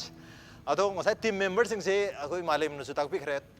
Cumju cumi tongan ba background degi lakpa aduga tongan instrument hari key instrument bai bi mangata ni. Adu na wakal mana tu besi awal have ni. Tu mana tu isi matang saya ter kau ini saugun besi. Team members karena kau yang saugun li. Itu frankly itu hai na boya. Kau Rahul kau saugun jala, Naobi kau saugun jala, Regit kau saugun besi. Ama ekto honest le, Bikramjit karena kau saugun li. saugun base ngasi di yawi dre koi ge marai jutat pani na koi ge out of station da zo lai bi ba koi guitar pai bi koi dana ause yam saugun ba ngasi lakta base saugun laga zo koi na okay tu saugun le ka kwai degi adu kwai saugun mana mal lai re adu kwai degi emotional oigan mai tare ne yam senti oigan ba kapkan base adu Bikramjit na nama tanna ku tisali oh yam sara di yam emotional oi jaba okay ya adu bo koi mayam puna le minam sida phagi joi to gon base yam mathok dai ko ꯐꯥꯒꯤ ꯈ꯭ꯋꯥꯏ carry ꯇꯧꯒꯟꯕ ꯌꯥꯝ ꯇꯧꯒꯟꯕꯁꯦ ꯁꯤꯁꯨ ꯃꯥ ꯑꯗꯨꯝ ꯑꯣꯏꯕ ꯄꯨꯛꯁꯨ ꯆꯨꯞꯄꯦ okay ꯑꯩꯅ ꯍꯥꯏꯕꯗꯤ ꯅꯨꯡꯉꯥꯏꯇꯦ ꯐꯥꯒꯤ ꯌꯥꯝ ꯇꯧꯖꯒꯜꯂꯦ ꯑꯗꯣ ꯑꯁ ꯂꯣꯏ ꯁꯨꯔꯦꯗ ꯃꯤꯃꯤꯀ꯭ꯔꯤ ꯑꯣꯀꯦ ꯃꯤꯃꯤꯀ꯭ꯔꯤ ꯃꯇꯦꯡ ꯇꯧꯏ ꯉꯁꯥꯏ ꯑꯦꯛꯇꯤꯡꯁꯨ ꯌꯥꯝ ꯇꯧꯋꯦꯅ ꯇꯥꯛꯄꯤꯀꯣ ꯌꯥꯝ ꯄꯥꯝꯖꯕꯁꯦ ꯑꯦꯛꯇꯤꯡꯁꯨ ꯄꯥꯝꯖꯩ ꯃ꯭ꯌꯨꯖꯤꯛꯁꯨ ꯄꯥꯝꯖꯩ ꯂꯣꯏ ꯄꯥꯝꯃꯦ ꯍꯥꯏꯕꯅꯤ나 ꯁꯥꯎꯁꯨ ꯌꯥꯝ ꯁꯥꯎꯒꯜꯂꯤ ꯀꯞꯁꯨ ꯌꯥꯝ ꯀꯞꯒꯜꯂꯤ ꯐꯥꯒꯤꯁꯨ ꯌꯥꯝ ꯇꯧꯒꯜꯂꯤ ꯃꯤꯃꯤꯀ꯭ꯔꯤꯁꯨ ꯃꯇꯦꯡ ꯇꯧꯕꯤꯔꯝ ꯃꯤꯃꯤꯀ꯭ꯔꯤꯁꯦ ꯏꯁꯩꯗ ꯑꯣꯏꯅ ꯕꯦꯛꯒ꯭ꯔꯥꯎꯟꯗꯁꯨ ꯑꯗꯨꯝ ꯈꯣꯡꯕꯤꯔꯛꯄ ꯌꯥꯏ ꯏꯁꯩꯗ ꯑꯣꯏꯅ ꯇꯧꯔꯒꯦ ꯑꯣꯀꯦ ꯏꯁꯩꯗ ꯑꯣꯏꯅ ꯑꯩꯈꯣꯏꯒꯤ ꯆꯥꯛꯊꯦꯛꯄꯤ ꯄꯥꯔꯇꯤꯒꯤ ꯅꯨꯄꯤ ꯈꯣꯟꯖꯦꯜ ꯁꯛꯄꯤ ꯅꯕ ꯆꯥꯛꯊꯦꯛꯄꯤ ꯃꯥꯒꯤ ꯏꯁꯩ ꯃꯥꯒꯤ ꯁꯤꯡꯒꯤꯡ ꯁ꯭ꯇꯥꯏꯜꯁꯦ ꯃꯇꯤ ꯑꯃ ꯇꯧꯖꯒꯦ ꯄ꯭ꯂꯤꯖ ꯃꯔꯛꯇꯅ ꯗꯥꯔꯥꯁ ꯀꯩꯅꯣꯝꯇ ꯍꯥꯏꯖꯧꯒꯦ ꯑꯩꯒꯤ ꯈꯤꯇꯪ ꯁꯦꯅꯤꯌꯔꯅ ꯑꯩꯉꯣꯟꯗꯒꯤ ꯕꯦꯟꯁꯤꯒꯤ ꯃꯦꯝꯕꯔ ꯑꯩꯒꯤ ꯏꯌꯥꯝꯕ ꯕꯤꯀ꯭ꯔꯝꯖꯤꯠꯁꯦ ꯃꯥꯒꯤ ꯐꯦꯃꯤꯂꯤ ꯕꯦꯛꯒ꯭ꯔꯥꯎꯟꯁꯦ ꯉꯁꯥꯏ ꯊꯛꯀꯠꯄꯅ ꯍꯥꯏꯕ ꯉꯝꯍꯧꯗꯦ ꯃꯥꯒꯤ ꯕꯕꯥꯁꯤꯁꯨ ꯃꯅꯤꯄꯨꯔꯤ ꯃꯇꯝ ꯏꯁꯩꯒꯤ ꯁꯩꯁꯛꯄꯅꯦ ꯁꯨꯃꯥꯡ ꯂꯤꯂꯥꯒꯤ ꯐꯝꯄꯥꯛꯇꯛꯇ ꯌꯥꯝ ꯆꯥꯎꯅ ꯏꯁꯩ ꯁꯛꯄ ꯑꯃ ꯑꯣꯏꯅ ꯂꯩꯕꯤꯔꯝꯕꯅꯦ ꯑꯝꯇꯉꯁꯥꯏ ꯆꯤꯊꯧꯔꯝꯃꯅ ꯑꯍꯥꯟꯕ ꯉꯁꯥꯏ ꯍꯧꯔꯛꯄꯗꯨꯗ ꯑꯩꯉꯣꯟꯗ ꯈꯪꯍꯧ ꯍꯧꯖꯤꯜꯂꯛꯄꯗꯨꯗ ꯁꯦꯠꯇꯤꯡ ꯑꯣꯏꯈꯤꯕ ꯉꯁꯥꯏ ꯏꯃꯣꯁꯅꯦꯜ ꯑꯣꯏꯒꯜꯂꯦ ꯍꯥꯏꯕꯗꯣ ꯏꯃꯣꯁꯅꯦꯜ ꯑꯣꯏꯕꯅꯤꯅ ꯅꯤꯛꯄꯗ ꯄꯥꯔꯦ ꯇꯁꯦꯡꯅ ꯑꯩꯁꯨ ꯑꯩꯒꯤ ꯂꯩꯐꯝꯁꯦ ꯁꯦꯛꯃꯥꯏꯖꯤꯟ ꯕꯖꯥꯔ ꯍꯦꯛ ꯕ꯭ꯔꯤꯖ ꯂꯩꯗꯨꯒꯤ ꯍꯦꯛ ꯃꯅꯥꯛꯇ ꯑꯗꯣ ꯇꯁꯦꯡꯅ ꯑꯩꯈꯣꯏꯒꯤ ꯐꯦꯃꯤꯂꯤꯁꯦ ꯑꯩꯈꯣꯏꯁꯨ ꯑꯥꯔꯠ ꯉꯥꯛꯇ ꯑꯥꯔꯇꯤꯁ ꯉꯥꯛꯇꯅꯤ ꯄꯨꯄꯨꯁꯦ ꯀꯣꯟꯖꯦꯡꯕꯝ ꯏꯕꯣꯕꯤ ꯑꯩꯈꯣꯏ ꯄꯨꯡ ꯌꯩꯕ ꯏꯁꯩ ꯁꯛꯄ ꯑꯗꯒꯤ ꯕꯕꯥꯁꯤ ꯃꯅꯤꯄꯨꯔ ꯀꯣ ꯑꯥꯔꯇꯤꯁ ꯑꯅ ꯃꯇꯝꯗꯨꯗ ꯁꯨꯃꯥꯡ ꯂꯤꯂꯥ ꯄꯥꯔꯇꯤ ꯑꯃ ꯂꯩꯔꯝꯃꯤ ꯕꯕꯥꯁꯤ ꯂꯩꯈꯤꯗ꯭ꯔꯦ ꯃꯥꯒꯤ ꯑꯔꯣꯏꯕ ꯂꯤꯂꯥ ꯍꯥꯏꯇꯥꯔꯦ ꯃꯌꯥꯝꯅꯁꯨ ꯍꯦꯟꯅ ꯑꯗꯨꯝ ꯌꯦꯡꯅꯈꯤꯕ ꯌꯣꯛꯈꯣꯛ ꯂꯥꯟ ꯍꯥꯏꯕ ꯂꯤꯂꯥꯁꯤꯗ ꯑꯗꯣꯛ ꯁꯛꯑꯝꯃꯒ ꯑꯗꯨꯗꯒꯤ ꯂꯥꯏꯕꯛ ꯊꯤꯕ ꯑꯃꯗꯒꯤ ꯂꯩꯈꯤꯗ꯭ꯔꯦ ꯇꯁꯦꯡꯅ ꯑꯩꯁꯨ ꯏꯁꯩꯗꯒꯤ ꯍꯧꯖꯔꯛꯄꯅꯤ ꯍꯧꯔꯛꯄꯗꯤ ꯑꯗꯣ ꯆꯥꯛꯊꯦꯛꯄꯤꯒꯤꯁꯦ ꯍꯧꯔꯁꯦ ꯑꯗꯨꯗꯤ ꯆꯥꯛꯊꯦꯛꯄꯤꯒꯤ ꯍꯣꯏ ꯍꯧꯖꯤꯜꯂꯁꯤ ꯆꯥꯛꯊꯦꯛꯄꯤ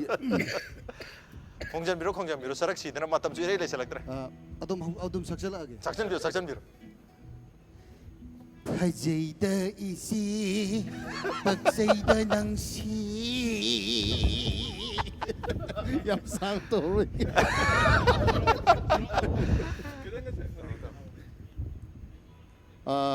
ꯃꯇꯦꯡ ꯈꯛꯇꯪꯒ ꯇꯧꯒꯦ ꯃꯥ ꯏꯁꯩ ꯀꯩꯅꯣꯗ ꯉꯁꯤ ꯂꯣꯛꯇꯥꯛ ꯈꯣꯡꯕꯥꯜꯁꯤꯗ ꯂꯃꯨꯛꯅꯔꯦ ꯑꯩꯒꯤ ꯄꯨꯛꯅꯤꯡꯁꯤ ꯃꯥꯒꯤ ꯀꯣꯁꯛ ꯁ꯭ꯇꯥꯏꯜꯗꯣ ꯀꯣꯁꯛ ꯁ꯭ꯇꯥꯏꯜꯁꯦ ꯀꯔꯦꯝꯅꯕꯗꯤ ꯅꯠꯆꯗꯦ ꯁꯨꯝ ꯉꯥꯏꯍꯥꯛꯀꯤ ꯃꯌꯥꯝꯒꯤ ꯅꯨꯡꯉꯥꯏꯅꯕ ꯇꯧꯖꯕꯅꯤ ꯊꯦꯡꯛ ꯌꯨ ꯁꯣ ꯃꯆ ꯃꯇꯝꯁꯨ ꯂꯩꯁꯜꯂꯛꯇꯕꯁꯦ ꯌꯥꯝ ꯋꯥꯔꯤꯗꯤ ꯌꯥꯝ ꯁꯥꯟꯅꯒꯗꯕ ꯃꯌꯥꯝ ꯂꯩꯔꯤ ꯍꯥꯏꯇꯥꯔꯦ ꯍꯧꯗ ꯉꯥꯏꯔꯤ ꯂꯣꯏꯗꯣꯔꯦ ꯍꯥꯏꯕꯒꯤ ꯐꯤꯕꯝꯗꯅꯤ ꯇꯧꯗꯣꯏꯁꯦ ꯑꯗꯨꯅ ꯑꯩꯈꯣꯏꯒꯤ ꯃꯅꯨꯡꯗ ꯁꯦꯔꯦꯅꯥꯏ ꯁꯣꯒꯤ ꯌꯥꯝ ꯃꯔꯨꯑꯣꯏꯕ ꯇꯥꯡꯀꯛ ꯍꯥꯏꯇꯥꯔꯦ ꯔꯦꯄꯤꯗ ꯐꯥꯌꯔꯒꯤ ꯀꯣꯏꯁꯟ ꯌꯥꯝꯗꯤ ꯍꯪꯖꯔꯣꯏ ꯈꯔ ꯈꯔ ꯍꯪꯖꯧꯒꯦ ꯍꯥꯏꯇꯥꯔꯦꯀꯣ ꯑꯩꯈꯣꯏ ꯄꯨꯟꯅ ꯂꯩꯃꯤꯟꯅꯔꯤ ꯃꯣꯠ ꯃꯥꯟꯅꯕ ꯃꯌꯥꯝꯁꯨ ꯌꯥꯎꯋꯦ ꯍꯥꯏꯕꯅꯤꯅ ꯉꯁꯤ ꯃꯃꯥꯡꯗ ꯄꯨꯟꯅ ꯂꯩꯃꯤꯟꯅ ꯇꯥꯔꯒꯁꯨ ꯇꯥꯟꯖꯥ ꯐꯪꯉꯝꯗꯕ ꯌꯥꯏ ꯉꯁꯤꯗꯤ ꯏꯃꯣꯁꯅꯦल ꯑꯣꯏꯕ ꯀꯩꯅꯣꯗꯤ ꯑꯗꯨꯝ ꯕꯤꯀ꯭ꯔꯝꯖꯤꯠꯇ ꯍꯧꯖꯛꯇꯣꯏꯅꯤꯀꯣ ꯇꯥꯟꯖꯥ ꯂꯧꯖꯔꯒ ꯍꯥꯏꯗꯤ ꯃꯣꯠ ꯃꯥꯟꯅꯗꯕ ꯍꯥꯏꯗꯨꯃꯗꯤ ꯑꯗꯨꯝ ꯈꯛꯇ ꯃꯣꯠ ꯃꯥꯟꯅꯗꯕ ꯅꯠꯇꯕ ꯍꯥꯏꯗꯤ ꯋꯥꯈꯜ ꯈꯦꯠꯅꯕ ꯍꯥꯏꯒꯗ꯭ꯔꯥ ꯑꯄꯥꯝꯕ ꯈꯦꯠꯅꯕ ꯂꯥꯏꯛ ꯗꯤꯁꯂꯥꯏꯛ ꯈꯦꯠꯅꯕ ꯑꯗꯨꯝ ꯑꯣꯏꯗꯣꯏꯅꯤ ꯃꯣꯠ ꯃꯥꯟꯅꯕꯗꯩꯅꯤ ꯉꯁꯤ ꯄꯨꯜꯂꯤꯁꯦ 2012 ꯉꯁꯤ ꯐꯥꯎꯕꯗ ꯂꯩꯕ ꯖꯔꯅꯤꯁꯤꯗ ꯑꯩꯈꯣꯏ ꯃꯦꯁꯦꯟꯁꯦ ꯑꯃꯠꯇ ꯑꯣꯏꯅ ꯍꯥꯏꯗꯤ ꯃꯁꯤ ꯏꯁꯣꯔꯅ ꯁꯨꯃꯥꯏꯅ ꯄꯨꯜꯂꯨꯔꯣ ꯃꯐꯝꯗꯒꯤ ꯁꯤꯜꯂꯛꯄꯒꯨꯝꯕꯅꯦ ꯑꯩꯈꯣꯏꯒꯤ ꯐ꯭ꯌꯨꯆꯔꯁꯨ ꯌꯥꯝꯅ ꯑꯩꯈꯣꯏꯅ ꯀꯔꯤ ꯍꯥꯏꯇꯥꯔꯦ ꯕꯤꯠ ꯑꯣꯏꯁꯜꯂꯒ ꯑꯩꯈꯣꯏ ꯃꯌꯥꯝ ꯄꯨꯟꯅ ꯗ꯭ꯔꯤꯝ ꯇꯧꯃꯤꯟꯅꯔꯤ ꯂꯩꯔꯤꯕ ꯑꯩꯈꯣꯏ ꯈꯔꯁꯤꯡꯁꯦ ꯀꯩꯝꯇ ꯀꯥꯏꯅꯗꯅ ꯅꯨꯡꯁꯤꯅꯅ ꯂꯩꯁꯨ ꯂꯩꯒꯅꯤ ꯂꯩꯔꯒꯗꯤ ꯃꯅꯤꯄꯨꯔꯤ ꯃꯇꯝꯁꯤꯗ ꯀꯔꯤꯒꯨꯝꯕ ꯈꯔ ꯇꯧꯔꯝꯕꯁꯤꯅ ꯃꯁꯛ ꯈꯔꯗꯤ ꯇꯧꯔꯁꯦꯅ ꯃꯅꯤꯄꯨꯔꯒꯤ ꯑꯩꯈꯣꯏꯒꯤ ꯁꯨꯝ ꯇꯤꯟ ꯍꯥꯏꯇꯥꯔꯦꯅꯦ ꯒꯥꯔꯤ ꯃꯊꯛꯇ ꯁ꯭ꯇꯦꯖ ꯁꯥꯔꯝꯕ ꯂꯥꯏꯠꯀꯤ ꯐꯖꯕ ꯅꯨꯡꯃꯣꯡ ꯍꯣꯡꯉꯛꯏꯕ ꯈꯣꯠꯂꯛꯏꯕ ꯇꯧꯔꯤꯕ ꯃꯌꯥꯝꯁꯦ ꯕ꯭ꯂꯨ ꯕꯦꯟ ꯃꯅꯤꯄꯨꯔ ꯂꯩꯃꯥꯏꯗ ꯁ꯭ꯇ꯭ꯔꯤꯃꯤꯡ ꯇꯧꯔꯒ ꯑꯩꯈꯣꯏꯅ ꯂꯥꯏꯚ ꯑꯣꯏꯅ ꯌꯦꯡꯍꯟꯕꯒ ꯉꯝꯃꯛꯏꯁꯤꯁꯨ ꯕ꯭ꯂꯨ ꯕꯦꯟꯒꯤ ꯑꯆꯧꯕ ꯀꯟꯇ꯭ꯔꯤꯕ꯭ꯌꯨꯁꯟ ꯑꯃꯅꯤ ꯑꯗꯣ ꯁꯨꯝ ꯑꯩꯈꯣꯏꯅ ꯀꯔꯤꯒꯨꯝꯕ ꯈꯔ ꯁꯥꯡꯅ ꯂꯝꯕꯤ ꯈꯔ ꯆꯠꯃꯤꯟꯅꯈꯤꯁꯦꯅ ꯑꯩꯈꯣꯏ ꯃꯌꯥꯝꯁꯦ ꯑꯗꯨꯝ ꯑꯩꯈꯣꯏꯒꯤ ꯕꯌꯥ ꯕꯤꯀ꯭ꯔꯝ ꯂꯩꯔꯤꯕ ꯑꯩꯈꯣꯏ ꯑꯇꯥꯡ ꯂꯩꯔꯤꯕ ꯑꯩꯈꯣꯏ ꯃꯌꯥꯝꯁꯦ ꯋꯥꯈꯜ ꯋꯥꯔꯒꯗꯤ ꯕ꯭ꯂꯨ ꯕꯦꯟꯒꯤ ꯑꯣꯐꯤꯁꯇ ꯂꯥꯛꯄꯤꯌꯣ ꯑꯩꯈꯣꯏ ꯃꯌꯥꯝꯁꯦ ꯌꯨꯝꯗ ꯑꯝꯇ ꯂꯩꯕ ꯅꯠꯇꯦ ꯑꯩꯈꯣꯏ ꯃꯌꯥꯝꯁꯦ ꯄꯨꯟꯅ ꯑꯣꯐꯤꯁꯇ ꯄꯨꯟꯅ ꯋꯥꯛ ꯇꯧꯔꯒ ꯕ꯭ꯂꯨ ꯕꯦꯟꯒꯤ ꯑꯣꯐꯤꯁꯁꯦ ꯀꯥꯏꯗ ꯑꯣꯏꯗꯣꯏꯅꯣ ꯑꯩꯈꯣꯏ ꯍꯧꯖꯤꯛ ꯅꯣꯡꯃꯩꯕꯨꯡꯗꯅꯦ ꯅꯣꯡꯃꯩꯕꯨꯡ ꯑꯅꯟꯗ ꯍꯥꯌꯔ ꯁꯦꯀꯦꯟꯗꯔꯤꯒꯤ ꯍꯦꯛ ꯑꯣꯄꯣꯖꯤꯠꯇꯅꯦ ꯑꯩꯈꯣꯏ ꯂꯩꯖꯔꯤꯕꯁꯦ ꯑꯗꯨꯅ ꯑꯩꯈꯣꯏꯒꯤ ꯁꯤꯕꯥꯏ ꯁꯨꯇꯤ ꯆꯠꯄꯒꯨꯝꯕꯅꯦ ꯑꯩꯈꯣꯏꯅ ꯌꯨꯝꯗ ꯆꯠꯅꯔꯤꯁꯦ ꯃꯌꯥꯝꯁꯦ ꯂꯣꯏꯅ ꯀꯝꯄꯦꯛ ꯄꯨꯟꯁꯤꯜꯂꯒ ꯂꯣꯏꯅ ꯂꯩꯕꯅꯦ ꯑꯗꯨꯅ ꯑꯩꯈꯣꯏꯁꯦ ꯑꯗꯨꯝ ꯌꯨꯝꯗ ꯍꯟꯕꯗ ꯊꯣꯡꯒꯥꯜ ꯀꯥꯎꯔꯤꯅꯤ ꯑꯣꯐꯤꯁ ꯁꯨꯝ ꯂꯩꯕꯟꯒꯤꯗ꯭ꯔꯥ ꯕटालियन ꯑꯃ ꯂꯩꯕꯒ ꯆꯞ ꯃꯥꯟꯅꯔꯦ ꯑꯣꯀꯦ ꯑꯩ ꯔꯦꯄꯤꯗ ꯐꯥꯌꯔ ꯀꯣꯏꯁꯟꯁꯦ ꯍꯧꯖꯔꯒꯦꯀꯣ ꯃꯊꯪ ꯕꯤꯀ꯭ꯔꯝꯖꯤꯠꯇꯒꯤ ꯍꯧꯖꯔꯒꯦ Bikramjit hek thangna phambiri bas mathang thang sumai lak tuini aduna hek thangna phambiri bese koi Sandip orabani na Sandip ki maram da khoi pamjaba arigi Sandip ki maram da semdok chaning bhai tar amamam haibi hatar one quality Sandip ki maram da ngaujaba one qualities Sandip ki maram da semdok chaning bhai tar Sandip ta pamjaba se koi gi koi kayong concert ama koi gi lai raga di matam chana lakna ba okay matam jam cha base matam chana lakna in time oi base monde am pamjaba sima ai ma yaninge aduga magi yaning da ba hairaga na mai ma koi se okay Sandip tum lagi Sandip hek thangna phami je atang ne atang gi maram da habiu atang gi khoi pamjaba aduga atang da semdok chaning ba amamam quality amamam natraga wafam amamam mai tar pamjaba je atang gi khoi pamjaba se mai anobla personality am lay okay am saying na have the habadi hojik instrument ama mon da pisan gi matam da adom kahani akoi band gi member ama he makha da kenom khak emergency pot ama kumta gi matam da adom men khat bangam ba okay ragi kahani ado mana su hai ai khudi mak loin khong mangam me tabu nang na five instrument me am si am tangam di okay asina yang personality lay mo da okay adum lera yang pamjaba se semdok u hai tar ga di kari semdok yang khalli semdok ko ja Kitang tu jam kay haidro khang atang na kham yahom de kitang tieng ngi okay yahom gala ni okay atang lak cha atang khoi je rapid fire ni rapid ade thu bago thu na kapsan du ni thu draga de slow fire cha tu ne duna ek thangna na phabiri se khoi gi regit ki maram da khoi pamja ba sakcha ba aduga regit ki maram da semdok chani ba amam tang hai bi regit ke na khoi kalak sab se magi guitar khong na fingering se clear oi ba okay aduga si na ipamja ba semdok o hai tar ga semdok saning mana clear oi man da makuchi ang tappa okay regit na bu khoi gi thoi gi maram da hai bi ro mai pamja ba adigi semdok chani ba ma khoi da thoi je mai pamja ba se ma je am joli oi yam harau ra dum joli oi ba se heta no heta ne ba adu pamje aduga isai phulan mem hai okay haidi PS ki lamdani ko adu makha ta jaroi adu magi pamjada ba se cham tien lagam tang yening okay ma samyam sang ma je apni teli yening ko okay mathang je thoi la se thoi na Naobi gi ek koi de phambir Naobi da gi khoi pamja ba aduga semdok chaning ba amam hai bi khoi Naobi gi lamchat saja loina phajai loi nungsi adu no dai semdo ni amadi khoi tu khram ni oh kara no pa thong nai tare ko ma salani okay Naobi tanja phange Naobi na khoi gi Rahul Blue gi ko khoi pamja ba maga semdok chaning ba maga amam hai bi na Rahul gi na khoi pamja ba jina ma je kaisu na tabadane dance am togal yam nong kasi atop pa tele nam jai do re yam nong ning ba adu yam pamje du kaina pamje da bar kana kaino ma to da ma je ekta cycle le okay cycle le ja ina kijen ja bai tari sai ton cycle le okay Rahul gi quality am jung ho re cycle le okay Rahul ek thangna phambiri ba ko gi Ariya gi maram dai tare khoi pamja ba maga semdok chaning ba maga amam hai bi ꯑꯩꯈꯣꯏꯗꯤ ꯗꯥꯔꯤꯌꯥꯒꯤ ꯍꯥꯏꯔꯒꯗꯤ ꯃꯥꯁꯦ ꯑꯩꯈꯣꯏꯒꯤ ꯊꯕꯛ ꯇꯧꯕꯗ ꯌꯥꯝꯅ ꯆꯦꯛꯁꯤꯟꯖꯕ ꯍꯥꯏꯇꯥꯔꯦ ꯌꯥꯔꯤꯉꯩ ꯁꯣꯏꯗꯅꯕ ꯍꯣꯠꯅꯖꯕ ꯑꯗꯨꯝ ꯑꯩ ꯄꯥꯝꯖꯩ ꯁꯦꯝꯗꯣꯛꯑꯣ ꯍꯥꯏꯇꯥꯔꯒꯗꯤ ꯀꯩ ꯁꯦꯝꯗꯣꯛꯅꯤꯡꯉꯤ ꯑꯃꯒ ꯄꯥꯝꯖꯗꯕ ꯍꯥꯏꯇꯥꯔꯦ ꯑꯣꯏꯗꯕ ꯌꯥꯝ ꯉꯥꯡꯕꯁꯦ ꯁꯦꯝꯗꯣꯛꯑꯅꯤ ꯑꯣꯏꯗꯕ ꯌꯥꯝ ꯉꯥꯡꯕꯁꯦ ꯅꯪ ꯀꯥꯏ ꯂꯩꯒꯦ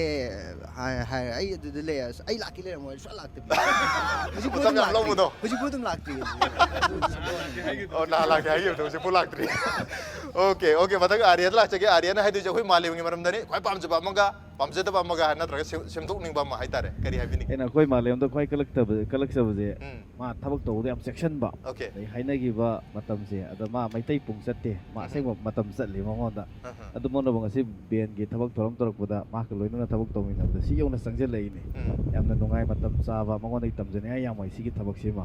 ꯑꯗꯨꯒ ꯑꯩꯅ ꯃꯉꯣꯟꯗ ꯄꯥꯝꯖꯗꯕ ꯑꯩꯅ ꯅꯨꯡꯉꯥꯏꯖꯗꯕꯁꯦ ꯑꯇꯩ ꯀꯩꯝ ꯅꯠꯇꯦ ꯃꯁꯥ ꯏꯁꯩ ꯁꯛꯑꯣ ꯌꯥꯗꯕꯁꯦ ꯑꯩꯅ ꯅꯨꯡꯉꯥꯏꯖꯗꯕ ꯏꯁꯩ ꯁꯛꯑꯣ ꯌꯥꯗꯕꯁꯦ okay Malemnganba ꯂꯥꯛꯆꯔꯒꯦ Malemnganba Malemnganba ji sei yam sakpa heimni magi tere leiren haire adu ma sau yadre okay Malemnganba na koi abungi pamjaba amaga pamjada amaga ꯑꯩꯈꯣꯏ ꯗꯥꯕꯨꯡꯒꯤ ꯈ꯭ꯋꯥꯏ ꯄꯥꯝꯖꯕ ꯍꯥꯏꯔꯒꯗꯤ ꯑꯩꯈꯣꯏ ꯃꯌꯥꯝꯁꯤ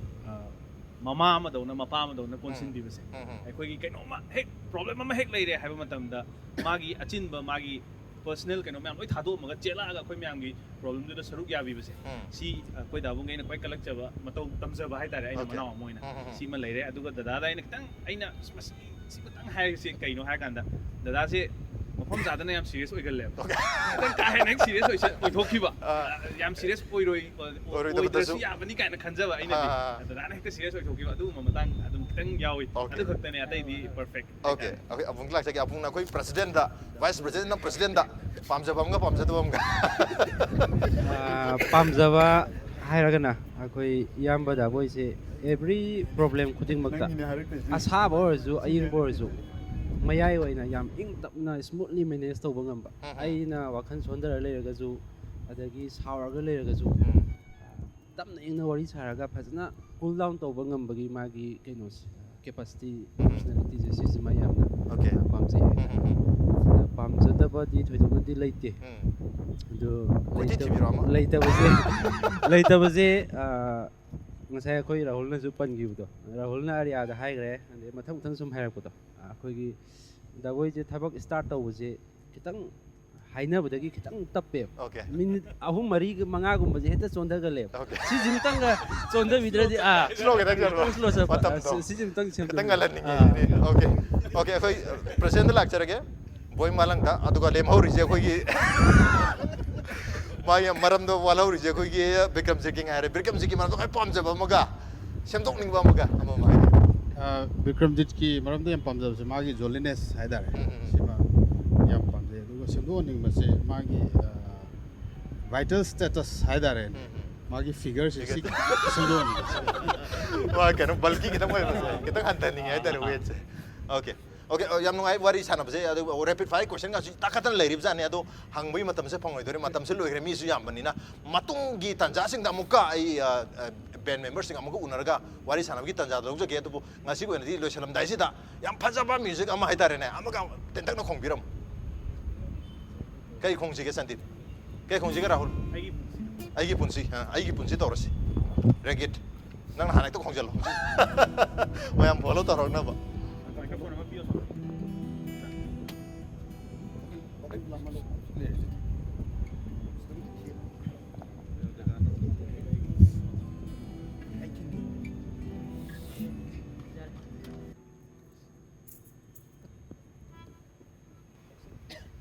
Kongbiro matam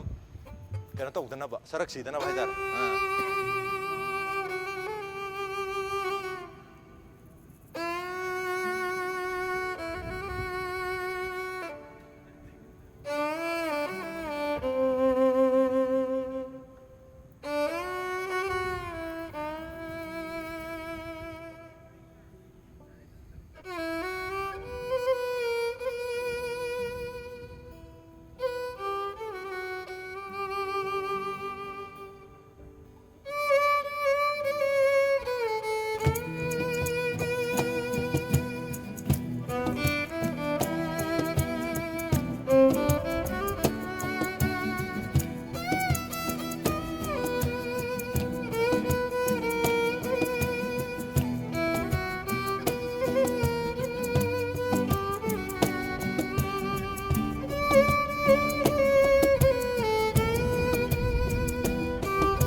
Thank you so much, Sandip. Luisalak pa sita kapan dore tare am pa puning nung siba isay amana kaine ram dai dusu maina su tau dong ne tare tu hara na tum kaine minasi matung da amuka thengna bi tanda dlo joge gip mayam se amamam ta oina mayam da bisage tara mayam su sammani na ko ai yam lengba yar de sigi gift mayam se khoi ligla gi maike di hata this is ligla time ligla gi maike de gi lakpa gift hamper am the gift voucher ni especially for koi blue band gi damakta ne amam to tawjadra ka su plob in thamjare Thank you so much. Lo shalak pasida Blue Band gitim bo amuk kahana thaga cha phondok chege matung da su amuk unabagi tanja da lojage ngasi ge onadi mayam dagi kaina nu yatan ge. Thank you so much. Masine ngasi ge manuna serenai show ge tharong ngasi ge edition se karam to bi bage go khan bir pu yagane khoi mail id impactvnews@gmail.com natraga khoi gi Facebook page www.facebook.com/impactvmanipur da join to biraga comment amadi feedback ta bir pu yagane. Well, ladies and gentlemen, thank you so much for joining us from the other side of the screen. Until next time, this is Raj Nongthombam signing off. Kurumjari.